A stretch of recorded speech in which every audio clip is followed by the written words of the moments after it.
Dear viewers, our today's video is for grade 6 and the chapter is A Polar Explorer. Explorer is from the word explore, which means to travel through a certain area and gather information about that certain area. Okay, this story is about a specific explorer who was interested to explore the polar region of the globe, the North Pole and the South Pole. This is basically a motivational and a thrilling story. This is an adventurous story, you can call it. And students most probably in your age take interest in the adventurous stories. You can connect this story with the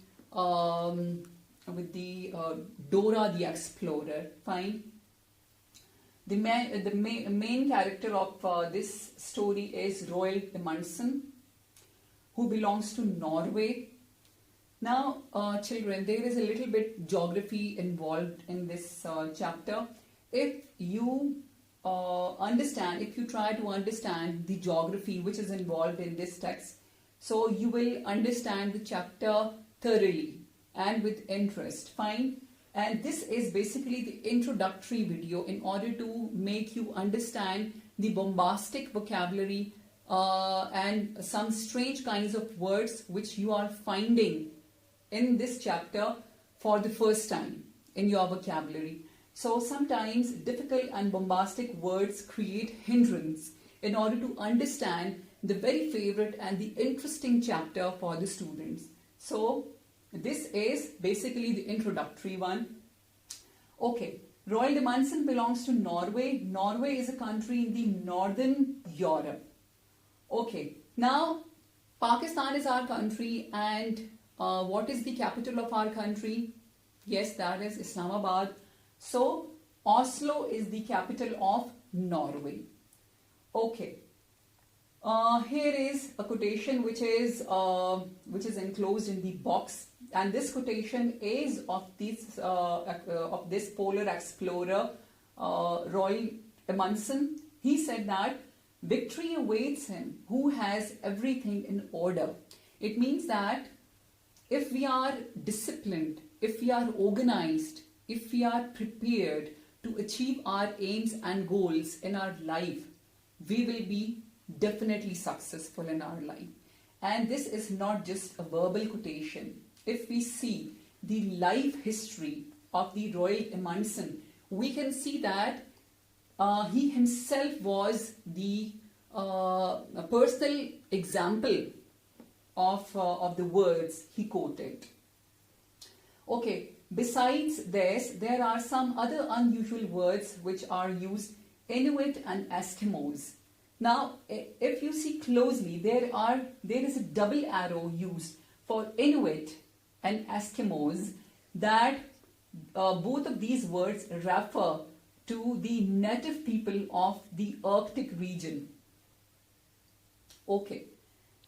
Now, if you see here, there is a little bit information given about the North Pole and the South Pole, because this explorer was a polar explorer. Fine, North Pole and South Pole. Now, what is Arctic region?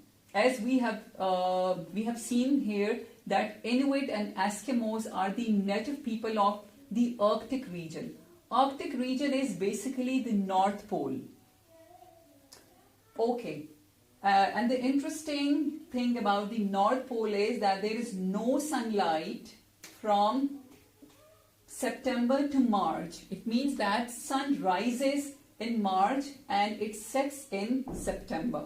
Similarly, in South Pole, there is no sunlight from March to September. It means that sun rises in September and sets in March. Okay. Now, another interesting thing about these polar regions is that North Pole exists on the sea region.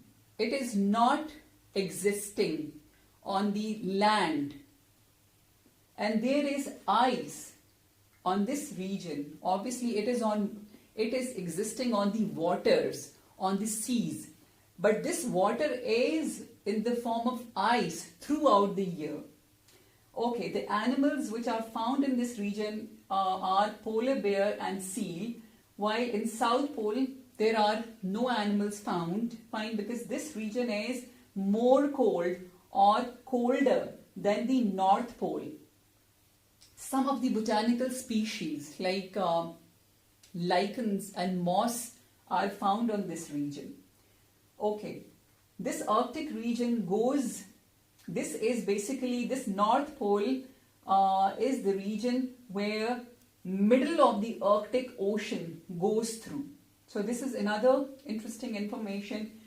Now this was all about the introduction, about the main character and what he said about, fine, and some of the vocabulary, the bombastic words that have been used in the chapter. In our next video, we will read the chapter and we will thoroughly see the words and the comprehension side. So I'm sure that you will find this video interesting. So try to understand all these key points and wait for the next video. Till that, goodbye.